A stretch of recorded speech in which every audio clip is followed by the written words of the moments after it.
Lawrence, an urban center, its mills and manufacture, legends and history, a city built by immigrants, Italian and now Hispanic, a proud people, but troubled.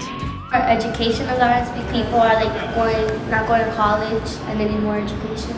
Lawrence's big issue, just a dry classroom. More structure, organization, like in between the neighborhoods and stuff like that. Cleaned up, literally, the streets. More positivity, because Lawrence is a beautiful city, but when you have that negative attitude about it, obviously it's not gonna make it out to be what it really is. I think Lawrence, all it needs more is people that are inspired, because with all that inspiration that comes together, then it will give us that positive, or that positivity that we need, and that will be good for us. We're up to our making foreign soils, we are the Sacramento spoils, and I love to choke the riddles with my brother's blood.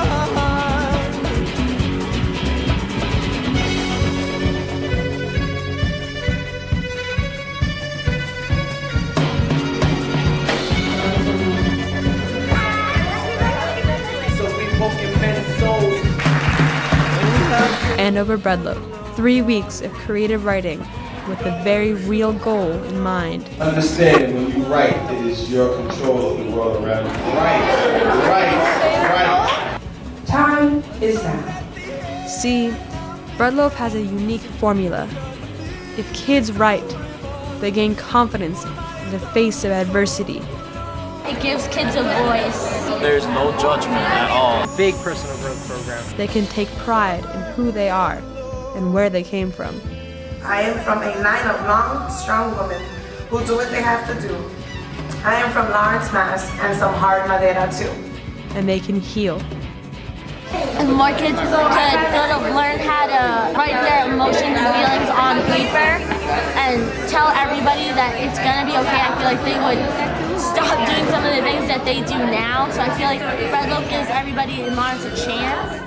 And from this confidence, pride, and healing, community flourishes. This is all about community, but the key is this is a family.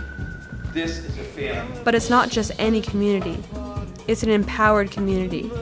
A community that can do unimaginable good. We need to start thinking about how can we help spread the joy of writing in the city of Lawrence. And rehabilitate the city that they love. Use your brains, use your words as your bullets, and bulletproof your lips and speak what is true. Can you feel my words in your head? When you dream, do you speak the thoughts I've said? Time is now. But I will not be stopped. I will not be stopped. I will not be stopped. And I will not be stopped.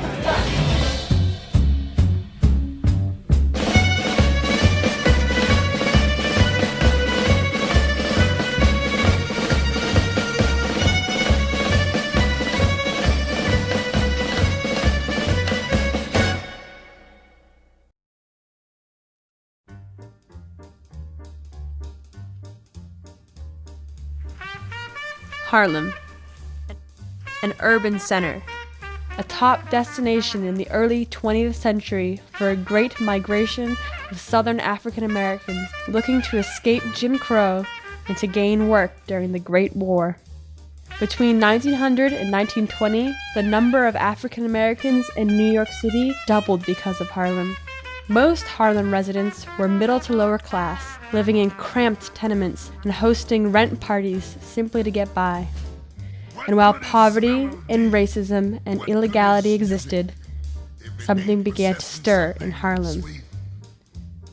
Attempts at reform by the NAACP and the National Urban League had proved ineffective. They needed to implement widespread change. They needed the power of the arts. In 1923, Charles S. Johnson, research director for the National Urban League, founded Opportunity, a journal of Negro life, a monthly magazine of art and literature to lift African Americans out of racism and poverty. To introduce Opportunity to Harlem youth, Johnson sponsored a writing contest. The first winners? Teenage Langston Hughes, Zora Neale Hurston, and County Cullen. All three of which went on to create confident, culturally rich, rehabilitative writing on what African Americans face nationwide, inspiring an empowered community of activists to fight for civil rights in the next generation. Writing. Empowered writers. Empowered community. Social change. Impressed by young Hughes, Hurston, and Cullen in Opportunity, the Survey Graphic, a white magazine on social analysis, dedicated a whole issue on Harlem writers to illustrate exactly what was going on in New York. As if to define the Renaissance itself, Alan Locke, the issue's editor, declared that writing is a constructive channel through which the American can make his voice heard. That art is a mission to rehabilitate the race, because art makes African Americans collaborators and participants in the American civilization, making improvement of race relationships possible. The issue was wildly popular and went on to be an anthology called The New Negro, which further exposed African American literature that called for social justice. Alan Locke went on to be known as the father of the Harlem Renaissance. Writing empowers the community and leads to social change.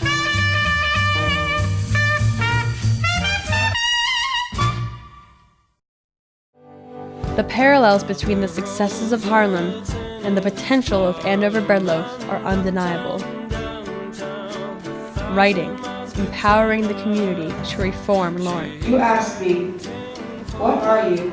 I dream about the truth. I worry about the truth. I try to be the truth. I am. But even more ironic is the fact that breadloaf had its own Harlem long before the connection between breadloaf and New York was ever realized. Really proud to have Harlem 125. So how you doing? Harlem 125. Decorated poet, dean at Brandeis University, a staple of and role model for the 3-week writing program. Not only is he from Harlem, but he has performed at the Apollo Theater and was just featured in a film about Langston Hughes. He is Harlem. I taught Betsy Ross how to sew. I'm the bloodstain on the right hand of the Pledge of Allegiance. I'm the missing two fists from the definition of briefest. I'm the octave in your quadrant. Tell me, love. On this day, Harlem engaged the elementary, teenage, and adult teacher breadloaf programs. Everyone was on the same level, despite where they came from, how old they were, because the teachers were in that room too, and a lot of them were from New York, Haiti. We had people from Mumbai, India in the room. So I mean, everyone was on the same level, despite where their roots really came from, which is a beautiful thing. Today, Harlem united every walk of life in the celebration of writing, and all dared to share with their peers. The ability to create that community is really special and unique. This was Harlem. Diverse citizens, both celebrating and criticizing life, to heal, to empower, to change through writing. This was Harlem 125. This was Harlem, New York. This was breadloaf. The world is mine. The world is mine. And it owes me nothing. And it owes me nothing. It is my destiny to be the future. It is my destiny to be the future. Who's to say that Andover breadloaf can't start a renaissance in Lawrence right now? We're definitely on the verge of a writing revolution because kids want to write more. I mean, these kids are getting into it. These kids are only going to grow older, and like breadloaf's not going anywhere. I mean, kids come back every year. They do become writing leaders, and they become more intertwined and involved in the program. I think it's definitely a viable possibility. We just need to continue to expand. The kids may not know what a renaissance actually is. No, you never heard what a renaissance is? It's a dance. Is it? But it's clear they know how to construct one. It's simple. Right. This world is mine. I choose the path to my future. Love me to meet my family. The world is my inspiration. But definitely, breadloaf is taking Lawrence in the right direction. I am social justice. I am social justice. I am hope. I am hope. Housed in the paradise of my intelligence. Housed in the paradise of my intelligence.